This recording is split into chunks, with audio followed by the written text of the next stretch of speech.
You know, the things that you find when you're digging through your email looking for something and something else pops up that you weren't looking for, but that is really, really interesting to find.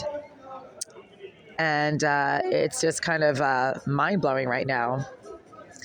So I'm sitting here in one of my favorite places. It is Friday, August 9th, 2024, around 10 p.m.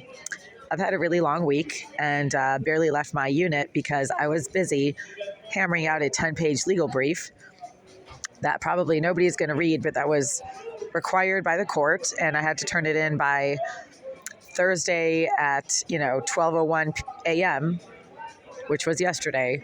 So I literally worked on it nonstop for Monday, Tuesday, and Wednesday. It took me forever because in order to craft an effective legal statement, you have to research existing case law, which means if you have to read a lot of legal cases that you've never heard of before and that are very long and very detailed, and it takes me forever to read because I'm legally blind. My vision is 20 over 1,000 in both eyes, which is so blind that I should have like a German Shepherd walking in front of me wherever I go. I literally cannot see anything. Everything is just a bunch of blurry shapes.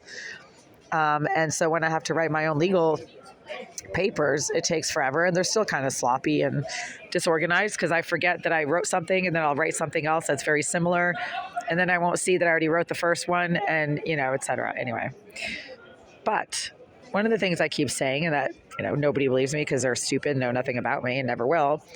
I was a research scientist for 18 years continuously. One of the claims that the landlord has against me is that I'm stupid, crazy, and don't pay my rent, all of which are completely false.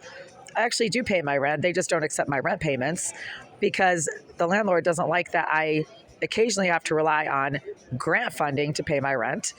But I certainly have the education and the career experience to get a full-time job if I can qualify for that full-time job.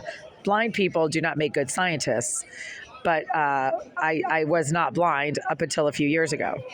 So my blindness only became a severe issue in 2019, right before the pandemic. But before that, I had perfect vision, 20/20 vision. So this is an email I sent to my team at my biotech company, my pharmaceutical company that I was working at as a full-time research scientist at the master's level back in 2012. 11/25/2012. I forwarded it to my entire team at this company. And hey guys, in keeping with today's MDA and B361 theme, I just came across this interesting and very relevant paper for MM302, which basically answers Tom's question about this cell line's HER2 expression levels being quantifiable via FISH and IHC, which are basically those are elucidation methods for tracking proteins on the cell surfaces of certain cancer cells. The answer I said was yes. It also addresses a few other questions that we are currently looking into with the 2+ cell line topic, because we were looking at HER2 cell lines. There's a lot of weird people just sort of wandering through here and hanging around. Anyway.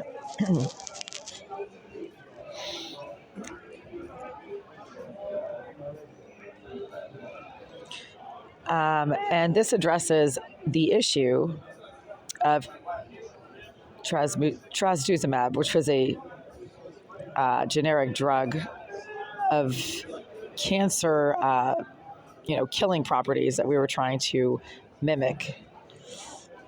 Trastuzumab monotherapy refractory breast cancer, as well as it provides information on in vivo models and studies for the cell line. This is me writing this to my research team, my coworkers basically, in 2012. It's definitely worth a read. Take a look if you get time, the chance. If you haven't already, come across it in your lit searches. I might have missed it if anyone did. Isabel. So this was me earning a base salary of $88,000 a year as a master's level research scientist, plus 2 annual performance-based bonuses of $3,000 each, which was a total of an additional $6,000. And then a few other performance-based incentives and group-related payouts. If your group performed above and beyond what the company's basically written expectations were for the performance of your group, and this is my group right here, then you got an additional bonus in addition to your own performance-based bonuses, semi-annual bonuses. So even though people think I'm stupid and crazy and can't work, this email right here sent to my legal, not to my legal team, my coworkers and my performance team at my pharmaceutical company, my employer, in 2012 shows that no, I was a pretty proficient research scientist. I was also a team player, sending articles to the team pertaining to topics that we were discussing in meetings and things like that. Anyway, back to my coffee and my sandwich. I definitely earned it this week. I like to splurge on coffee and sandwiches, really expensive stuff. And thankfully, I did make it out of my apartment today, finally, after literally locking myself in my place. I mean, not locking myself, but, just sitting there until I finished everything I needed to do in terms of writing legal briefs. And I did. Certainly not a perfect document, but at least it says what it's supposed to say and has all the pertinent details and information. And I guess that's all that counts.